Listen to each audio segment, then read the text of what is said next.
Order! Order! You are an incorrigible delinquent at times. Behave yourself, man!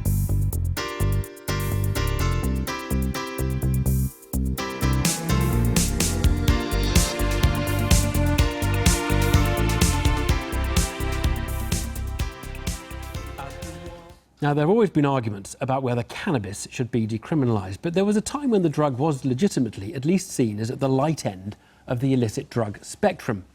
However, things have changed. A new study from King's College London's Institute of Psychiatry, Psychology and Neuroscience, being published tomorrow, suggests that the weaker forms of cannabis have almost been driven out of the market, which is now overwhelmingly dominated by the more dangerous psychosis-inducing forms. It's a new form of Gresham's law. Bad drugs drive out the good. Weed, marijuana, skunk, grass. There are many ways to talk about cannabis, but with each word, the exact potency of the product can change. When it comes to smoking cannabis, there are two crucial ingredients. Tetrahydrocannabinol, or THC, is what gets people high. But large doses of THC can also induce temporary psychotic symptoms. The other substance is cannabidiol, or CBD. It offsets some of the negative effects of THC. Now, hash traditionally has equal levels of the two, grass has low levels of both, whereas skunk has lots of THC and virtually no CBD. Tomorrow's study from King's College concludes that it's skunk that forms an increasing portion of the cannabis available on our streets. In 2005, only half the product was high-potency skunk. By 2008, it was 85%, and in 2016, it had hit 94%. The findings are important because having a market which is dominated by high-potency cannabis like skunk means that cannabis users are a significant risk to develop psychosis, because it is known that when you do use skunk, your risk of developing psychosis can be pushed up to 5 times greater compared to people that have never used. There are also clear links between THC and addiction. Skunk with more THC is more addictive. That's clearly an added bonus for dealers. Now, this all bears on the legalisation debate. There's a lesson here from the Prohibition era.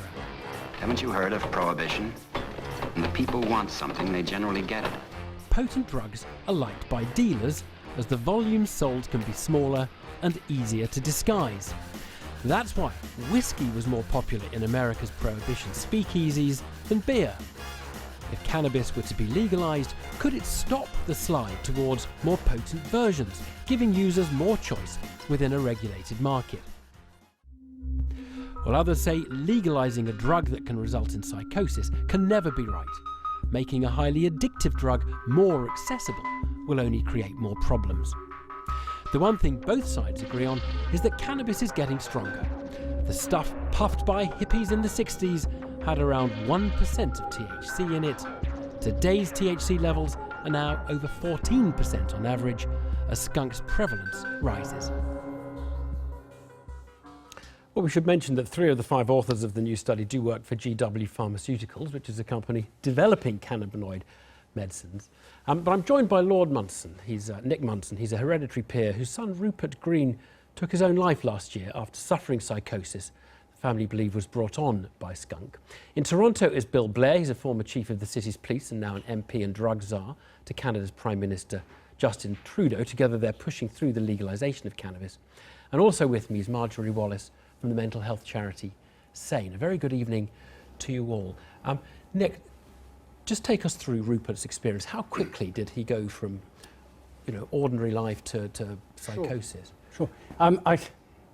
He called me in August, about 1.5 years ago, and he said that he hadn't been doing very well in his studies, but he explained to me over the telephone there was a reason for that, which was that his flatmates had been spying on him, and this had unnerved him, so he came to see me, and we discussed it, and I said that the likelihood of his flatmates being so sort of unpleasant and bad-minded towards him, it was just the remotest possibility.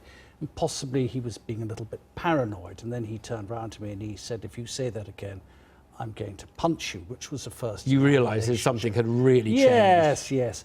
And then... And he hadn't shown signs of instability before? No. Admittedly, I hadn't seen him for about 6 months, but... No, well, that's... But anyway, his mother then called me and said that, you know, he wasn't... he'd gone home and he doesn't seem well, and he was diagnosed by some doctors, and they said that he had drug-induced psychosis, and quite what that meant to us, we didn't know. And they said it'll be fine, he just has to take his pills and he'll be all right. And they didn't really explain to us how dangerous the psychosis could be. Exactly, and how exactly. We didn't have any idea. And he went back to university, and his behaviour was he was quite aggressive over the telephone. And then we had a chat, and he said that he intended to kill himself. And then an intervention followed, and he was put into hospital. And then 3 weeks later, he was released, and they said, just fine, go back home, carry on taking the pills.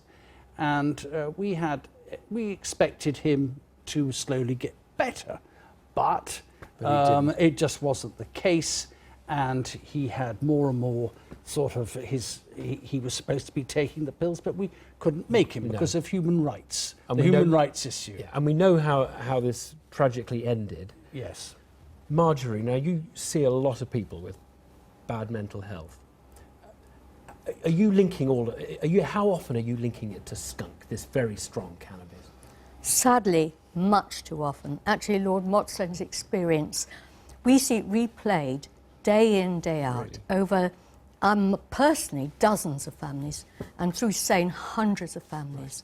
And it's the same link between young people, usually young people. They're starting out in life, they've got promise, they've got their lives ahead, and then they start taking cannabis.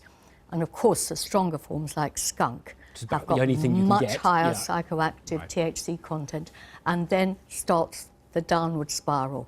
And so you're both going to agree on how dangerous this is. Let me bring in Bill Blair, who's in Toronto. And you were a police officer for some years, undercover narcotics officer, and now leading the process by which Canada is going to legalise cannabis. What is the thinking about there, and how much is this strengthening of the street cannabis motivating that? Well, let me tell you what does motivate us is currently in Canada we have the highest rates of cannabis use among our young people of any country in the developed world. And secondly, the cannabis that they're using is entirely sourced from criminal organizations. And so we believe that it is necessary to lift the prohibition through legalization in order to enable us to implement a very comprehensive system of strict regulation for its production and distribution, so that we can do a better job of keeping it out of the hands of our kids. The risk factors that we are trying to mitigate is we find among our young people, the earlier they begin to use it, the more frequently they use it, and the higher potency of what they use has much higher health risks and social risks for our young people. And so we believe that we can be far more effective in regulating this substance if we lift the prohibition. And so I just want to be very clear. Canada's approach is entirely predicated on a public health model. It's based on the best scientific and health advice that we could obtain from public health officials in order to ensure that we can do a better job protecting. And can I ask, did you think about the idea of just legalising the weaker forms to encourage people not to be taking the illegal, really, really strong psychosis-inducing stuff? Well, one of the things that we are able to do, and since 2013, we have had a very strictly regulated system of production for medical cannabis in Canada. We know through those processes, which are very subject to strict regulation, oversight, regular testing, and a strict level of accountability, we know the potency, the purity, and the provenance of the cannabis that is available for consumption among adults. And so we can provide our adult consumers with far more accurate information so that they can make healthier choices, safer choices, and more socially responsible choices. Okay, Bill Blair, thank you very much for giving us that testimony. Marjorie Wallace, do you think that the very powerful stuff that's around, so prevalent, would strengthen the case for legalising at least some cannabis, the weaker forms? I think in the position we're in now, we know that some people who take cannabis whatever strength it is, are likely to develop schizophrenia and later depression and anxiety. We don't know who's vulnerable at the moment. There may be 10 to 20% of people who are very vulnerable. We don't know yet. We haven't done enough research yet. It's too early to dilute the message that it's dangerous. And yes, it may be utopian in the end to be able to divide the very higher forms like skunk from the lower forms like cannabis.